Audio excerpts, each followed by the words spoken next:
Est-ce que vous pensez que la crise sanitaire, le fait qu'on soit tous un peu les uns sur les autres l'année dernière, nous a permis de resserrer des liens? C'était une chance géniale en fait. C'est un peu mon tempérament de voir les choses comme ça. Oui. Mais le fait de se retrouver, on n'était pas les uns sur les autres. On a la chance d'avoir une assez grande maison, mais on s'est retrouvés les uns avec les autres en tout cas, et avec ces questionnements. Qu'est-ce qu'on fait de ces longues heures qui se profitent devant nous, puisque le boulot était au ralenti, les enfants faisaient école à la maison, mais c'est pas mal de temps libre, et c'était une occasion absolument rêvée de réinventer le quotidien. Et c'est ce qu'on a fait. Le train-train, il arrive vite. Quand on parle de quotidien, c'est que l'ado, il va s'enfermer dans sa chambre, il va dire, je vais sur mon ordi, me dérangez pas. C'est facile, en fait, c'est sournois, comme vous le disiez tout à l'heure.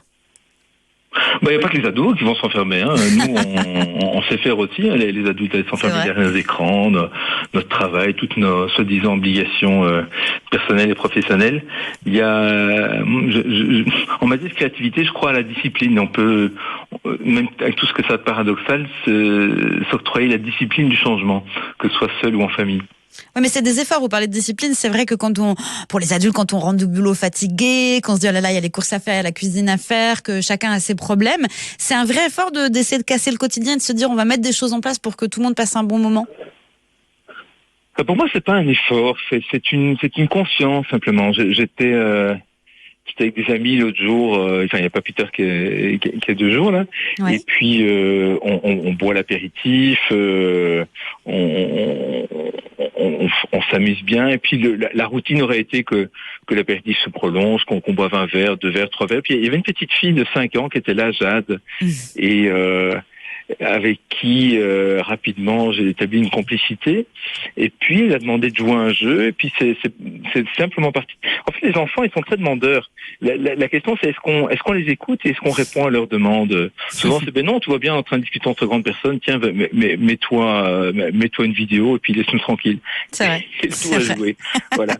Donc en fait, il suffit de répondre aux demandes qui existent là chez les enfants d'interaction, parce que pour moi c'est casser la routine, c'est vrai que c'est le titre du bouquin, mais l'enjeu il est plus profond que ça. Il est de nourrir le lien, la joie, la créativité au quotidien. Oui, mais du coup, est-ce qu'il ne faut pas avoir l'esprit ludique pour être comme vous? Je crois que tout le monde naît avec un esprit ludique. Pour avoir eu 4 enfants, je ne sais pas si vous en avez, mais vous les observez entre 3 ans et 6 ans, ça déborde de ce que vous qualifiez d'esprit ludique, de créativité, de fantaisie. C'est après que les choses se gâtent. Donc comment est-ce qu'on entretient ça? Et là, on a un rôle à jouer comme adulte, de reconnaître que c'est important, cet esprit ludique dans la vie. Ouais. Donc en tant qu'adulte, on l'aurait perdu. L'idée, c'est de remettre la main dessus. Oui, et de nous laisser contaminer par les enfants, et puis de leur montrer, en se rendant complice de tous ces jeux, activités que je propose dans le livre, que au fond, l'essentiel dans la vie, il est là. Il n'est pas au travail, il n'est pas à l'école, il est finalement pas dans l'amusement, mais dans la complicité qu'on peut créer. Oui, dans la complicité et la joie. Alors, le travail, oui, c'est important. J'essaie j'essaie de vivre en ce qui me concerne la joie dans le travail. Et la façon dont on éduque les enfants, la meilleure manière, c'est l'exemple qu'on leur donne.